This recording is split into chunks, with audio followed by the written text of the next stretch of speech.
करतोय, मी कोणावर टीका करत नाही. टीका करण्याचं माझं तेवढी लायकी नाही. आणि चांगलं करायचं की वाईट करायचं हे ज्याचं त्याने ठरवायचं आहे. उद्धरेल आत्मानम नात्मानम वसादयेत. तूच आहेस तुझ्या जीवनाचा शिल्पकार. फक्त मार्ग दाखवणं किंवा मग दिशा दाखवणं, हे बा वाईट आहे, हे चांगलं आहे, हे सांगणं, दुसऱ्याला सुखी करण्याचा आपण प्रयत्न करू शकतो. दारू सोड म्हणून सांगू शकतो, दारू सुटवू शकत नाही त्याची, ती ज्याची त्यानेच सोडली पाहिजे.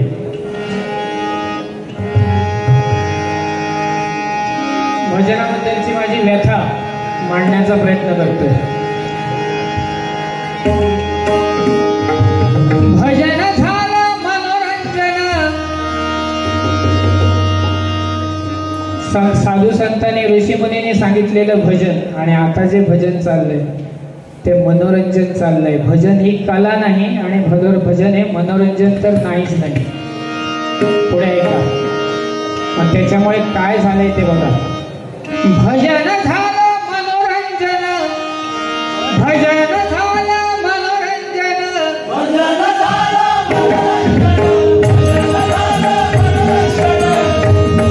गळती कला प्रदर्शन, गळती कला प्रदर्शन.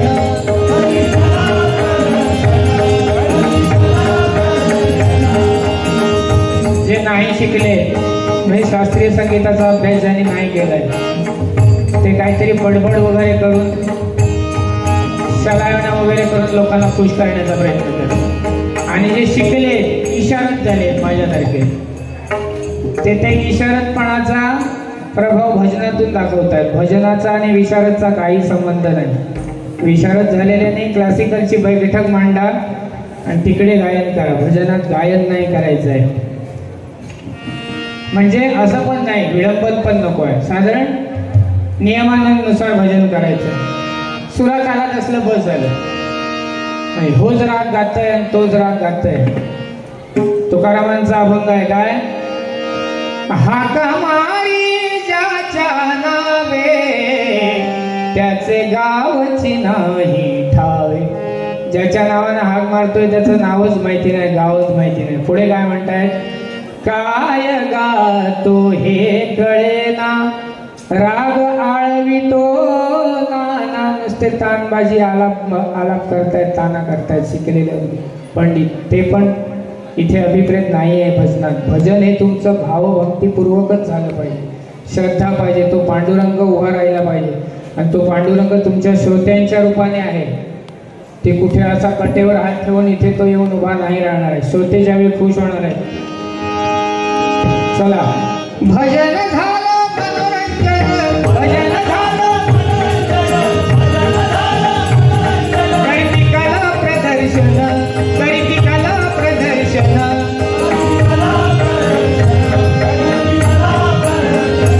येतो हिताचा कळवळा उडती हे जन बहुधी.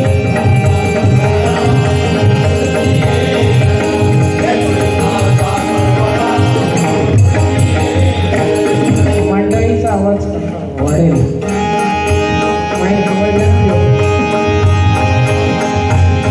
ऋषी मुनींचं तत्वज्ञान, ऋषी मुनींचं तत्वज्ञान,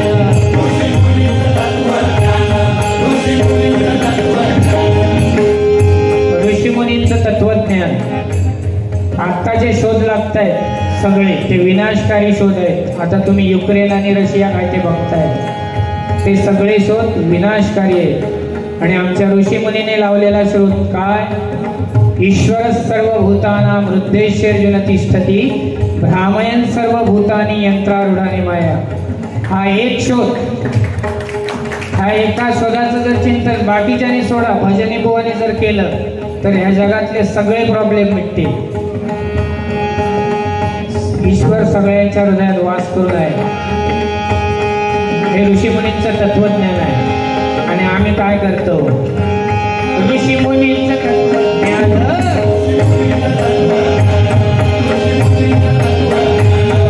थोर संतांची शिकवण, थोर संतांची शिकवण.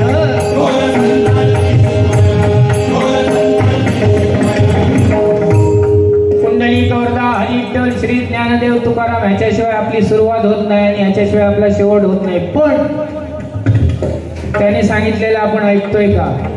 संत तुकाराम महाराजांचा एकच अभंग जरी अभ्यासला, विष्णुमय जग वैष्णवांचा धर्म, भेदाभेद भ्रमा मंगळ, कोणाही जीवाचा न घडो मत्सर, आणि आम्ही ताच करतो.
कार्यक्रम ठेवला होता, अभंग निरूपणाची स्पर्धा. वा, त्यांच्यासाठी जोरदार टाळ्या वाजवा. वेगळी संकल्पना होती, चांगली संकल्पना. का त्यानिमित्ताने तरी अभंगाचा अर्थ काय हे लोक बघतील. नाही अभंगाचं निरूपण,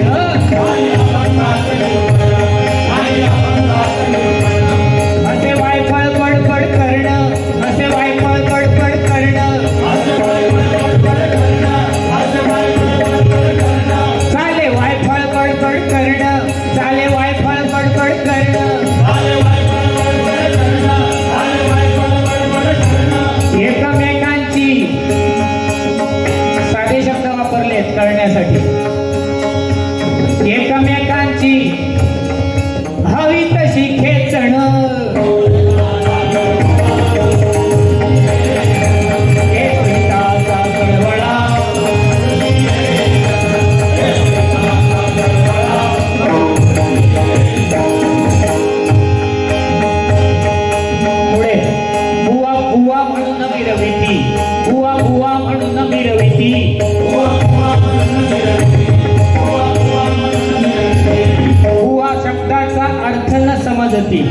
बुवा म्हणजे काय का?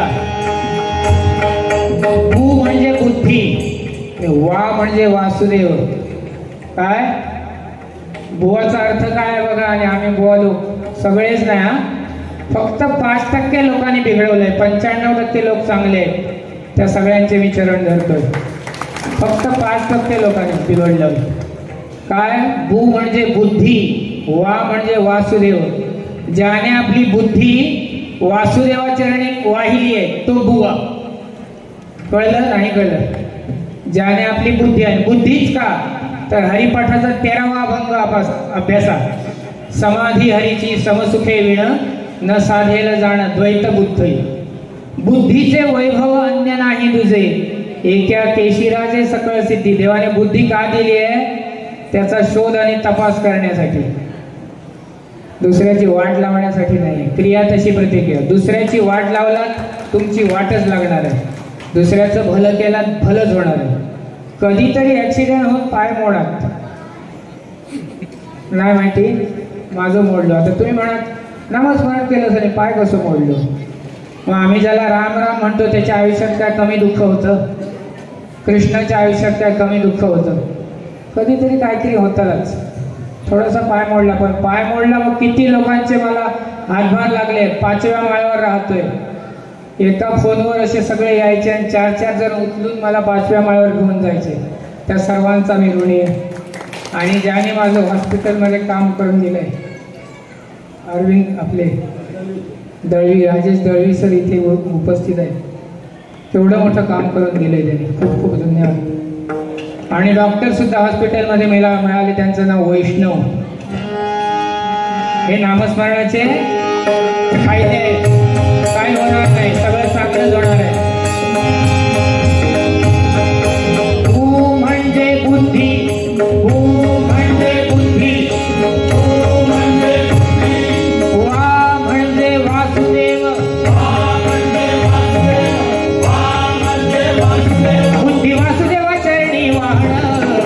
हिताचा कळवळा, हे जन येतो हिताचा कळवळा, पाहून मूर्ती हे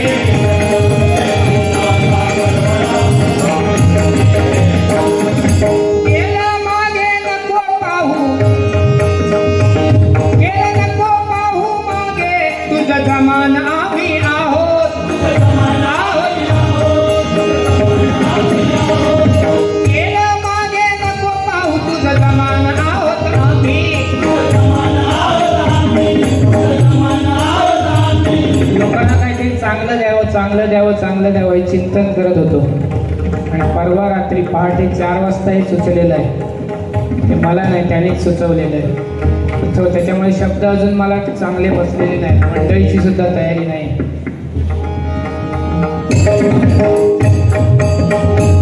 गेलं मागे नको पाहू, तुझं आम्ही आहोत समान,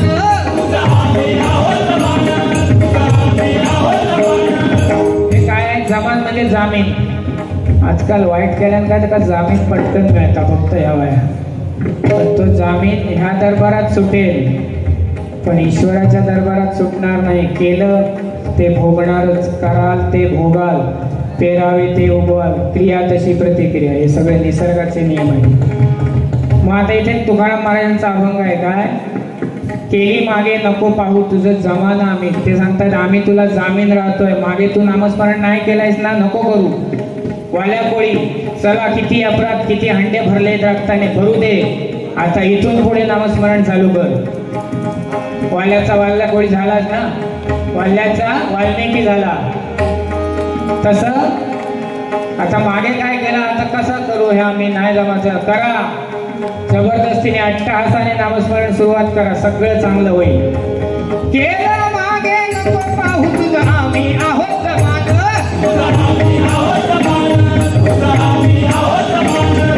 इथून पुढे तरी करा खरं देवाचं भजन,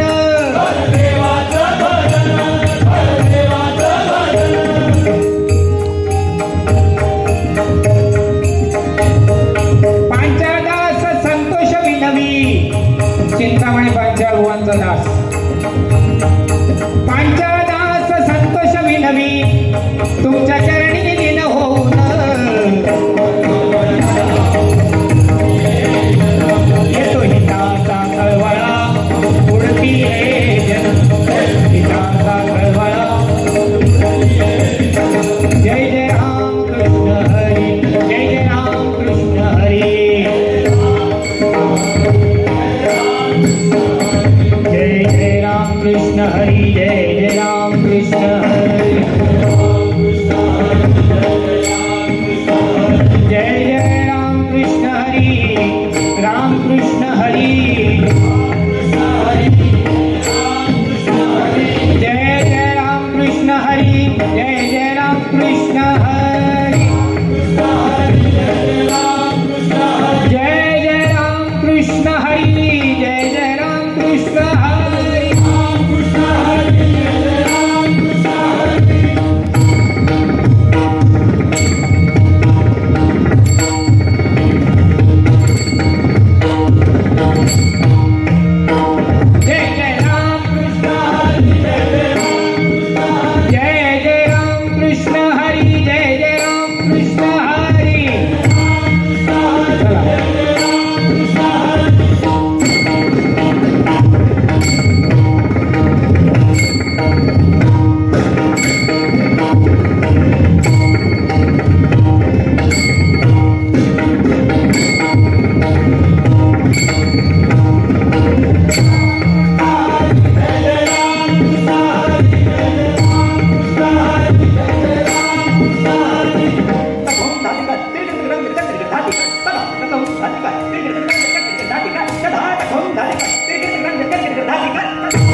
एखादा काही चुकीचा शब्द गेला असेल, चुकून चुकीचा शब्द गेला असेल तर माफ करा. धन्यवाद.